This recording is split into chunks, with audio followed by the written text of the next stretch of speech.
Oop. Hey guys, Mark here with Passing Gas Garage. Had to take a trip down to DC today. It's Tuesday, and it's the 25th of July, so shortly thereafter, July 4th, our Independence Day. And I'm here at the Vietnam Veteran Memorial, which is really pretty cool. I've seen it from a distance, but not close up. It is the first time. It's really cool how they did it. So I'm going to turn around. You've seen enough of me. You know, they've got this wall as you look at it. And that entire wall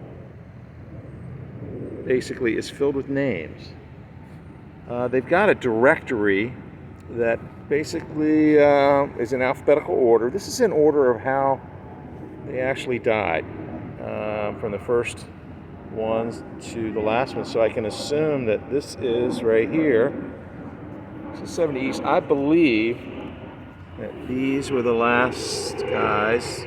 So Nicholas Rankovich, David Whitehill, Floyd L. Williams Jr., Roger D. Williams, and Jesse Alba were the last ones. They divided up the wall into east and west, and they number it. So this plate, if you look at it, looks like it's granite, is 70 east is the number. So what happens is they've got a couple of books in alphabetical order, and basically what the deal is that you can look for, you know, a family member, relative, or maybe somebody with the same name, and it will tell the wall that it's on. You know, for example, I looked up our name, and basically it is Seaford. And so down at the bottom it says 61E was it, and it was on the second line. And sure enough, I come over to look at it, and there's a Thomas L. Seaford, spelled the same way, and it is the only one. There were some Seaberts, but that is the only one spelled the same way. It's just very interesting. And what they've also done to make it easier for you, because some of the bigger, you know, when you look at some of those walls, they're pretty big. You can see they're probably 8 to 10 feet tall. So what they've done for easier to count, they could be 100 lines in. On this side, or on the east side, they put a little dot here, and that's 10 rows down. So the second dot is 20. So if you're looking at something, it might say it's on, for example, the wall might be 60 east, right? And it might say 23. So you would count down 23 lines. You know, you'd be 10, 20, 21, 22, 23. So there would be your line.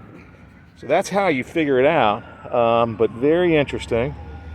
This is in kind of like the whole memorial, I want to say gardens. There is in the background, if you look, there is the Capitol building, and there is the Washington Monument, which stands 555 feet tall.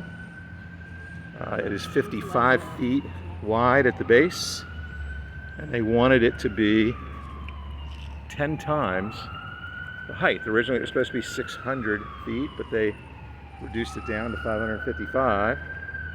It was built in, I believe it was 1884, and it was the tallest building in the world at that point. So that comes down to the reflecting pools are over here, and it keeps going. And then you really can't see it. It's covered by these trees, but behind the trees over here in this background, that's where the Lincoln Memorial is, where, you know, Lincoln is sitting in that chair basically. And it's pretty impressive. It's huge. It's where Martin Luther King gave his speech. So this is, and some of the other there's the World War II memorials are really at the base of the Washington Monument, which in itself is just pretty wild. You can certainly see it. I'm trying to get a little better view of that for you, so you can get an idea of just really how incredible it is. You know, it sits there, and from that, when you're looking this way, basically, right here, it is a direct sight path. It's open where that green field is behind there. it is open, and it just stares at the Lincoln Memorial. It's just very well thought out. And down over in that area, closer to it, is the Korean War Memorial. And then at the very base, like I said, of the Washington Monument, you have a pool there, and at it on each side is the World War II Memorial, and pretty neat, really. So I wanted to give you a little update of where Passing Gas Garage was today, and just very, very phenomenal. It's definitely some tourists down here, but pretty mild day, I would say. It's hot, with the breeze, it feels good. So hey, just an update. I hope you enjoy it. Thanks. And if you like this video, they're mostly car videos, but I got to do some other videos, and just please subscribe, and also hit the like button. Thanks again.